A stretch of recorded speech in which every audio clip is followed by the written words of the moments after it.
નમસ્તે મિત્રો, આજની આ આકર્ષક વાર્તામાં તમારા બધાનું સ્વાગત છે. મારું નામ નિશા છે અને હું 20 વર્ષની છું. હું BAની પ્રથમ વર્ષની વિદ્યાર્થી છું અને નાના શહેરમાં રહું છું. હું બાળપણથી જ અભ્યાસમાં ખૂબ સારી હતી, પરંતુ એકમાત્ર પુત્રી હોવાને કારણે મારા માતા અને પિતાએ મને બીજા શહેરમાં મોકલી નહીં. તેથી હું મારા શહેરના એક પ્રતિષ્ઠિત કોલેજમાંથી અભ્યાસ કરી રહી હતી. મારી કોલેજ 8 વાગ્યે શરૂ થઈ જતી હતી, તેથી મારે 15 મિનિટ પહેલાં મારા ઘરેથી નીકળવું પડતું હતું. જ્યારે આજે સવારે મારી આંખ ખુલી ત્યારે રૂમમાં થોડીક ઠંડક હતી. મેં ધીરે ધીરે આંખ ખોલી તો બેડ પર છોડવાનું દિલ કરતું નહોતું. હું ધાબળામાં લપેટાયેલી હતી. ત્યારે માનો અવાજ આવ્યો, નિશા બેટા ઉઠો, નહીં તો કોલેજમાં મોડું થશે. મેં ફરીથી ઘડિયાળ તરફ જોયું, જ્યાં 7 વાગી ગયા હતા. મારી કોલેજ 8 વાગ્યે શરૂ થતી હતી. એ જ વિચારતા હું પલંગ છોડીને સ્નાન કરવા બાથરૂમમાં ગઈ. જ્યારે હું તૈયાર થયા પછી બહાર આવી ત્યારે પપ્પા અખબાર વાંચી રહ્યા હતા અને મા રસોડામાં ચાનો નાસ્તો કરી રહી હતી. મારો નાનો ભાઈ અમન, જે હાલમાં 15 વર્ષનો હતો, તે મોબાઈલ રમતો હતો. બીજી બહેનોની જેમ મને પણ મારા ભાઈને પરેશાન કરવામાં આનંદ આવે છે. તેથી મેં મોબાઈલને તેના હાથમાંથી લીધો અને પાપાને પકડાવી દીધો. તેણે લગભગ રડતા રડતા કહ્યું, બહેન પરેશાન ન કર, હું ગેમમાંથી બહાર થઈ જઈશ. તેને રડતા જોઈને મને હાસી આવી રહ્યું હતું. અમે બધા અમારી મજામાં હતા કે ત્યાં સુધીમાં મા ગરમ બટાકાના પરાઠા લાવી અને તેને મારા ટિફિનમાં રાખ્યા. આજનો નાસ્તો જોઈને મારું હૃદય ખુશ હતું. પછી મમ્મી બોલી, નિશા, આજે વરસાદ આવી શકે છે, તેથી તમારી છત્રી તમારી સાથે લઈ જજો.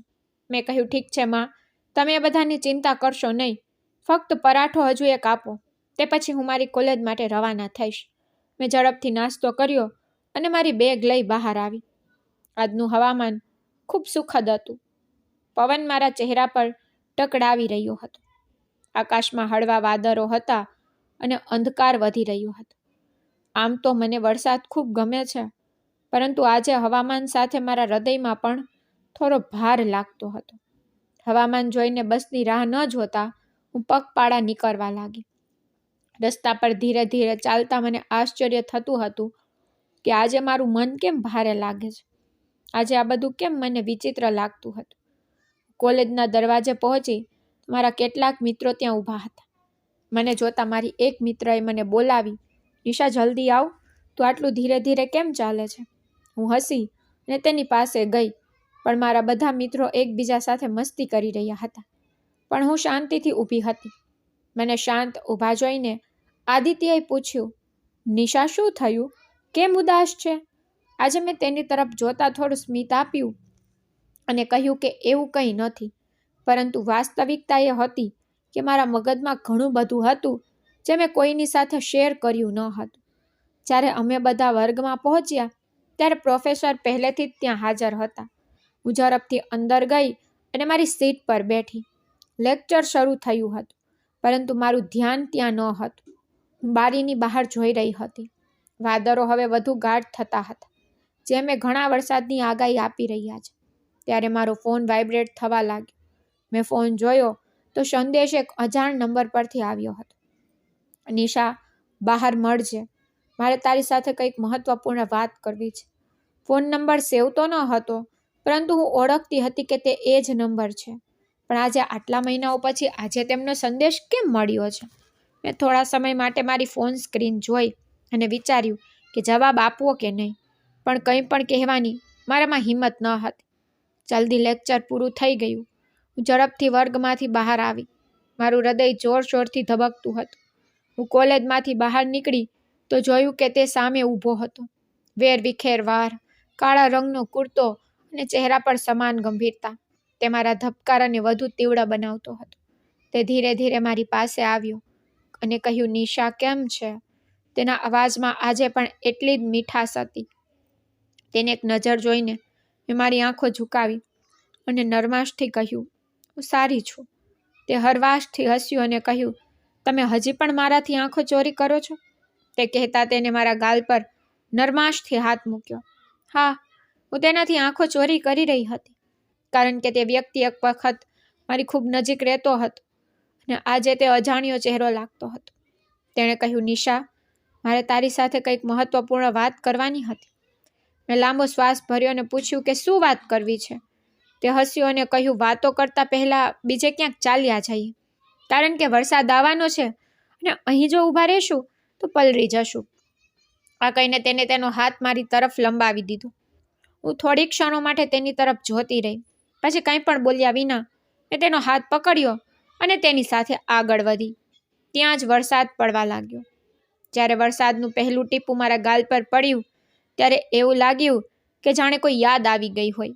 હું કંઈ પણ બોલ્યા વગર ચાલતી હતી, પરંતુ હજારો પ્રશ્નો મારી અંદર ચાલતા હતા. ઘણા મહિનાઓ પછી અચાનક એવી રીતે મળવું અને પછી કહેવું કે તેને મારી સાથે વાત કરવી છે. છેવટે મેં ઘણીવાર વિચાર્યું કે મારે તેને રોકીને પૂછવું જોઈએ, પરંતુ ભૂતકાળના પન્ના ખોલવાની હિંમત મારામાં ન હતી. અચાનક તેને ઊંડો શ્વાસ લીધો અને કહ્યું, નિશા, મને ખબર છે કે આ સમયે તમારા મનમાં મારા માટે હજારો પ્રશ્નો હશે કે હું આજે અહીં કેમ આવ્યો છું, મારો હેતુ શું છે. પણ સાચું કહું તો હું પોતે જાણતો નથી કે હું તમારી પાસે કેમ આવ્યો છું. અમે લાંબા સમયથી વાત કરી રહ્યા ન હતા અને મેં તને ભૂલવાની ઘણી કોશિશ કરી, પરંતુ સત્ય એ છે કે હું ક્યારેય તને ભૂલી શક્યો નહીં. સમય પસાર થતાં તારી યાદો ઊંડી બની ગઈ. તેને સાંભળીને મારા હાથ ઠંડા પડવા લાગ્યા. મને લાગ્યું કે મારી અંદર કંઈક તૂટી ગયું છે. મેં કડક અવાજમાં કહ્યું, તમે પોતે મારાથી દૂર જવાનું નક્કી કર્યું હતું, તો પછી આ બધાનો અર્થ શું છે? તેને શરમજનક રીતે કહ્યું, હું તને બધું કહીશ, પરંતુ આ ક્ષણે સમજી લે કે મારી પાસે આ સિવાય બીજો કોઈ રસ્તો નથી. તેની આંખોમાં સીધા જોતા મેં પૂછ્યું, તમે શું કહ્યું? તમારી પાસે કોઈ રસ્તો ન હતો? તમે કહી રહ્યા છો કે તમે મને છોડી દીધી કારણ કે તમારી પાસે બીજો કોઈ રસ્તો ન હતો. મારા ગર્જનાને કારણે વરસાદ વધુ થઈ ગયો હતો અને રસ્તા પર પાણી એકઠા થવા લાગ્યા, પરંતુ મારા હૃદયની અંદરના પ્રશ્નો હજી બંધ થતા ન હતા. તેને મારો હાથ પકડ્યો અને કહ્યું, નિશા, હું ખરેખર મજબૂર હતો. જો હું કહું કે હું વિચારતો હતો કે હું તારા લાયક નથી તો તમે મારા પર વિશ્વાસ કરશો? મેં અચાનક તેની તરફ જોયું. તે એ જ આર્યન હતો, પરંતુ હવે તેની આંખોમાં એક વિચિત્ર ખાલીપો હતો. વરસાદના ટીપા તેના વાળ સાથે ટકરાઈ રહ્યા હતા, પરંતુ તે માત્ર મારી તરફ જોતો હતો. મેં ધીમા અવાજમાં કહ્યું, તમે ક્યારેય મને આ બધું કેમ ન કહ્યું? તો તેને માથું નમાવ્યું અને કહ્યું, કારણ કે હું જાતે સત્યથી ભાગતો હતો. મને લાગ્યું કે હું તારા વિના જીવીશ, પણ હું ખોટો હતો. પણ હવે નહીં નિશા, હું તને ફરીથી ખોવા માંગતો નથી. તેને સાંભળીને મારું હૃદય એક ક્ષણ માટે અટકી ગયું. બહારનો વરસાદ મારી અંદર કંઈક લાગણી પેદા કરવા લાગ્યો. હું કંઈ પણ કહી શકી નહીં. તે જૂનો એક સમય હતો જ્યારે તે વ્યક્તિ મારું જીવન હતો. વરસાદ હવે વધુ તીવ્ર બન્યો હતો. અમે બંને સંપૂર્ણપણે ભીના હતા. આર્યનની વાતોએ મારામાં હલચલ મચાવી દીધી હતી, પરંતુ તેનો જવાબ શું છે તે હું સમજી શકી નહીં. હું માત્ર તેની તરફ જોતી હતી. મેં કહ્યું, આર્યન, જો તમે મને આટલો પ્રેમ કરતા હતા તો મને છોડીને કેમ ગયા? મારો અવાજ ચોક્કસપણે હળવો હતો, પરંતુ તેમાં છુપાયેલી પીડા કદાચ તેને પણ અનુભવાઈ હતી. મારો મુદ્દો સમજીને તે ગંભીરતાથી મૌન થઈ ગયો, કારણ કે તેની પાસે આનો જવાબ ન હતો. પછી તેણે ધીરે ધીરે કહ્યું કે હું ડરી ગયો હતો નિશા. મને એવું લાગવા માંડ્યું કે હું તારા માટે યોગ્ય નથી. મને થયું તને એવો છોકરો ડિઝર્વ કરે છે તને વધુ સારું જીવન આપે, જેમાં કોઈ કમી ન હોય. મને લાગ્યું કે હું તને ખુશ રાખી શકીશ નહીં, તેથી જ મેં તને મારી જાતથી દૂર રાખી હતી. ધીરે ધીરે હસી પડી, પરંતુ મારા હાસ્ય પાછળ પીડા છુપાયેલી હતી. મેં તેની આંખોમાં જોતા પૂછ્યું, તમને કેમ ખબર આર્યન કે મારે શું જોઈએ છે? શું તમે ક્યારેય તે સમજવાનો પ્રયાસ કર્યો કે હું શું ઈચ્છતી હતી? તમે પોતે બધું પૂરું કર્યું અને સમાપ્ત થયા પછી આજે શું લેવા માટે આવ્યા છો? આર્યને આંખો ફેરવી લીધી. તેની આંખોમાં સ્પષ્ટ અફસોસ હતો. તેણે કહ્યું, ના, મેં કંઈ પણ જાણવાનો પ્રયત્ન કર્યો ન હતો, કારણ કે હું મારી ઉલઝનમાં અટવાઈ ગયો હતો અને તે સમયે મને કોઈ ફરક પડતો ન હતો. તેનો જવાબ સાંભળી મારી આંખો મીંજાઈ ગઈ. હવે તે વરસાદથી ભીંજાઈ ગઈ હતી કે મારા અંદરના તોફાનથી. આ પણ હું સમજી શકી નહીં. તે મારી થોડો નજીક આવ્યો અને કહ્યું, હું સમજી ગયો છું કે હું કેટલો ખોટો હતો. શું હું બીજી તક મેળવી શકું? તેના અવાજમાં એક વિચિત્ર અગવડતા હતી કે તને ડર હતો કે હું તેનો ઇનકાર કરીશ. મેં ઊંડો શ્વાસ લીધો અને આકાશ તરફ જોયું. હજી પણ સતત વરસાદ પડતો હતો. મેં કહ્યું, આર્યન, ખબર નથી, પણ હું ચોક્કસપણે જાણું છું કે તમે મને જે ઈજા પહોંચાડી છે તે આટલી જલ્દીથી ભરી શકાય નહીં. જ્યારે તમે મને છોડી દીધી ત્યારે મેં મારી જાતને ખૂબ જ મુશ્કેલીથી સંપૂર્ણપણે સંભાળી છે. હું 10 મિનિટમાં તે 6 મહિનાની પીડાને કેવી રીતે ભૂલી શકું? આર્યને મારી આંખોમાં જોયું અને કહ્યું, મને ખબર નથી તમે મારા વિના કેવી રીતે હશો, પણ જો તમે મને એક તક આપો તો હું બધું બરાબર કરીશ. હું તને એટલી ખુશી આપીશ કે તું તારી બધી પીડા ભૂલી જઈશ. પણ મેં તેની બધી વાતો સાંભળી, પણ પ્રતિક્રિયા આપી નહીં અને વરસાદમાં ભીંજાયેલી ઊભી રહી. મારા હૃદય અને મન વચ્ચેની લડત ચાલુ રહી. શું હું તેને ફરીથી મારી નજીક આવવા દઉં, અથવા હું ફરી ભૂલ કરીશ જેથી મને બહાર આવવામાં ઘણા મહિનાઓનો સમય લાગ્યો હતો? આર્યન હજી પણ મારા જવાબની રાહ જોઈ રહ્યો હતો અને હું મારી જાતે લડતી હતી. વરસાદ હજી ચાલુ હતો. ઠંડી હવા મારા ચહેરા પરથી પસાર થતી હતી. તેના શબ્દો મારા કાનમાં પડઘો પાડતા હતા. શું મારે આ સંબંધને બીજી તક આપવી જોઈએ? મેં તેની આંખોમાં જોયું, જેમાં ક્યારેક મારી આખી દુનિયા હતી. હજી પણ ત્યાં તે જ બેચેની અને કદાચ આ તે જ પ્રેમ હતો જે મને ક્યારેય મારી જાતમાં લાગ્યો હતો. હું કંઈક કહેવા જઈ રહી હતી, પણ પછી મૌન થઈ ગઈ. આર્યન મારી નજીક આવ્યો. હવે મારી અને તેની વચ્ચે માત્ર એક હાથનું અંતર હતું. તેને હળવેથી કહ્યું, નિશા, જો તમે ઈચ્છો તો બધું પહેલાંની જેમ જ થઈ શકે છે. હું ધીરે ધીરે હસી અને પૂછ્યું, શું પહેલાંની જેમ થશે આર્યન? આપણે વરસાદમાં હસી શકીએ છીએ જેમ પહેલાં હસતા હતા? તમારું નામ સાંભળીને મારું હૃદય ધડકવા લાગશે જેમ પહેલાં ધડકતું હતું. તેણે કંઈ પણ બોલ્યા વિના મારો હાથ પકડ્યો. મારું હૃદય ઝડપથી ધબકવા લાગ્યું. તેની આંગળીઓ ઠંડી હતી. તેને કહ્યું, હા, જો તમે ઈચ્છો તો બધું સમાન અને કદાચ વધુ સુંદર હોઈ શકે છે. આ બોલ્યા પછી તે મારી નજીક આવ્યું. તે મારી નજીક હતો કે વરસાદના ટીપા તેના વારથી ટપકતા હતા. મેં ધીરે ધીરે આંખો ખોલી અને તેની તરફ જોઈ અને કહ્યું, આર્યન, હું તમને ખૂબ પ્રેમ કરું છું અને હું તમારા વિના જીવી શકતી નથી. મારા જવાબથી તેના ચહેરા પર સ્મિત આવી ગયું. તેને મારો હાથ ચુસ્તપણે પકડ્યો હતો. થોડા સમય પછી વરસાદ ધીરે ધીરે અટકી ગયો, પરંતુ ઠંડી હવા હજુ અમને બેચેન કરતી હતી. પરંતુ હવે આકાશ સાફ થવા માંડ્યું હતું. મારા ધબકારા હજુ તેજ હતા. આર્યનનો હાથ હજી પણ મારા હાથમાં હતો અને અમે બંને ત્યાં શાંતિથી ઊભા હતા. પછી મેં હળવો શ્વાસ લીધો અને આકાશ તરફ જોયું. વરસાદના નાના નાના ટીપા ટપકતા હતા, પરંતુ હવે વાદળો ધીમે ધીમે સાફ થઈ રહ્યા હતા અને મારી ઉલઝન પણ એ જ રીતે સાફ થઈ રહી હતી. મેં થોડા સ્મિત સાથે આર્યન તરફ જોઈને કહ્યું, વરસાદ અટકી ગયો છે. તેણે મારી તરફ જોયું, થોડું માથું હલાવ્યું, પરંતુ મારી વચ્ચે જે શરૂ થયું છે તે ક્યારેય અટકશે નહીં. તેને સાંભળીને મને થોડીક ઝીઝક થઈ હતી. ધીમે ધીમે મારો હાથ મુક્ત કરવાનો પ્રયાસ કર્યો, પરંતુ તેને મારો હાથ કડક રીતે પકડ્યો.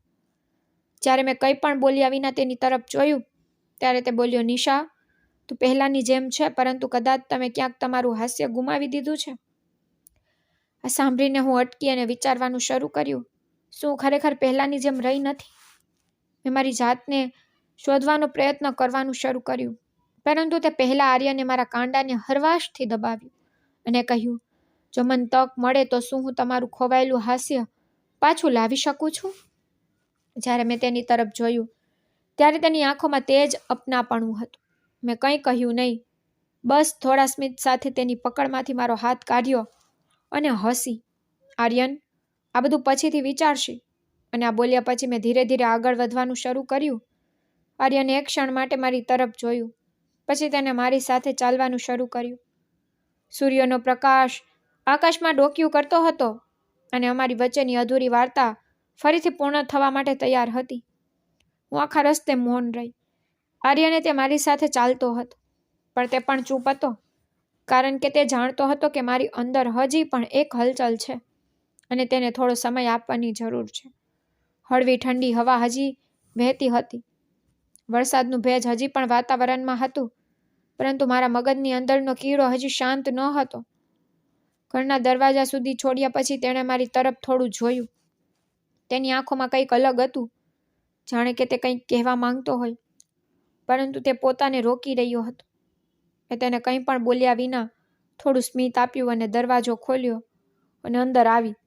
મારા અંદર આવતાની સાથે જ માએ અવાજ કર્યો, નિશા, ક્યાં રહી ગઈ હતી? તમે સંપૂર્ણ ભીના છો નિશા. ચાલ ઝડપથી તારા કપડાં બદલ, નહીં તો ઠંડી લાગી જશે. હું ધીમે ધીમે મારા ઓરડા તરફ ગઈ.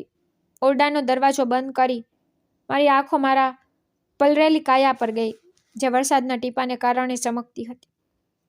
મારા ભીના વાળ મારી અંદરની મૂંઝવણ કહેતા હતા.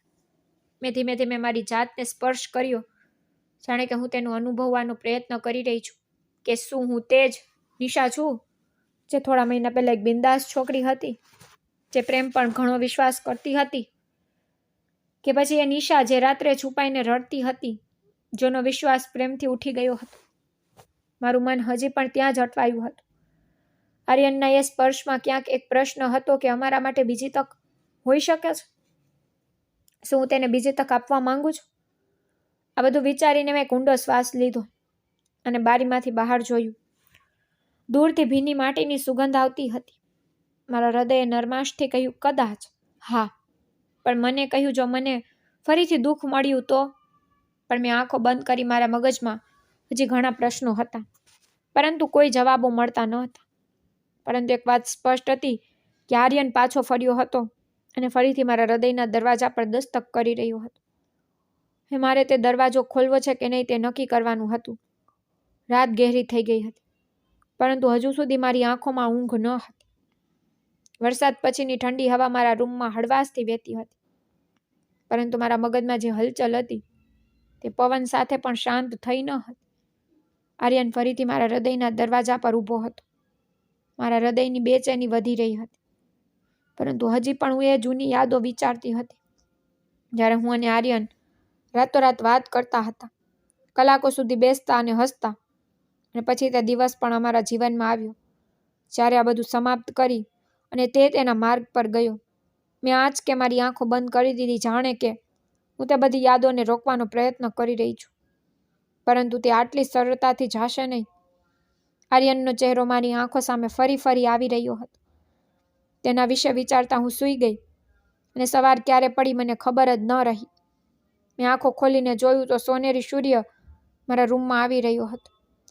જ્યારે મેં થાકી ગયેલી આંખોથી બારીની બહાર જોયું, પરંતુ મને પલંગ છોડવાનું મન થયું નહીં. મારા ધાબરામાં લપેટાયેલી હતી. પછી માનો અવાજ બહારથી આવ્યો, નિશા, ઊભી થા, દીકરી, ગરમ નાસ્તો તૈયાર છે. હું મારી જાતને સંભાળતી ધીમેથી ઊભી થઈ અને અરીસાની સામે ઊભી રહી. મારા ચહેરા પર થાક સ્પષ્ટ દેખાઈ રહ્યો હતો. સ્નાન કર્યા પછી જ્યારે હું નાસ્તાના ટેબલ પર આવી, ત્યારે મા મને ખૂબ કાળજીપૂર્વક જોઈ રહી હતી. મારો ઉતરેલો ચહેરો જોઈને માએ પૂછ્યું, નિશા, બધું બરાબર છે ને? મેં મારા ચહેરા પર થોડું સ્મિત કરી બળજબરીથી કહ્યું, બધું સારું છે માં. આ પછી મેં કંઈ પણ કહ્યું નહીં, પરંતુ તેના ચહેરા પરથી એવું લાગ્યું કે તે આજે મારી ખોટી સ્મિત વચ્ચેની ઉદાસી જાણે છે. આજે કોલેજ ન હતી, તેથી નાસ્તો કર્યા પછી પાછી મારા રૂમમાં આવી અને પલંગ પર સૂઈ ગઈ. જ્યારે મેં મારો ફોન ઉપાડ્યો ત્યારે આર્યનનો મેસેજ હતો, જેમાં એવું લખ્યું હતું કે આપણે બંને આજે મળી શકીએ છીએ. હું તે સંદેશને થોડા સમય માટે જોતી રહી. પછી મેં ઊંડા શ્વાસ લઈ ટાઈપ કરવાનું શરૂ કર્યું, નહીં આર્યન, હવે આપણે ક્યારેય નહીં મળીશું. આજે પણ હું તમને ખૂબ પ્રેમ કરું છું. હા, આજે પણ તને મળ્યા પછી મારા ધબકારા વધુ તીવ્ર બને છે, પરંતુ જે મહિનાઓ પહેલાં મેં દુઃખ સહન કર્યું તે ફરીથી કરવા માંગતી નથી. મેં તે સંદેશ ધ્રુજતા હાથથી મોકલ્યો. બારીમાંથી બહાર જોવાનું શરૂ કર્યું. જૂની રાત ચાલી ગઈ હતી. નવો સૂર્ય બહાર આવ્યો હતો. હું પણ મારા હૃદયમાં જૂની યાદો સાથે બેસી શકી નહીં. હું મારી જાતને અંધકારમય બનાવી શકી નહીં. તો તમે ટિપ્પણી કરીને કહો કે શું મેં તે બરાબર કર્યું અથવા મેં ખોટો નિર્ણય કર્યો. મારે આર્યનને બીજી તક આપવી જોઈએ. તો કોમેન્ટ કરીને તમે ચોક્કસપણે મને જણાવી શકો કે તમને આ વાર્તા કેવી લાગી. આગળ આવી વાર્તાઓ માટે મારી ચેનલ પર સબસ્ક્રાઈબ કરો અને બેલ આઇકોન દબાવવાનું ભૂલશો નહીં. Thank you.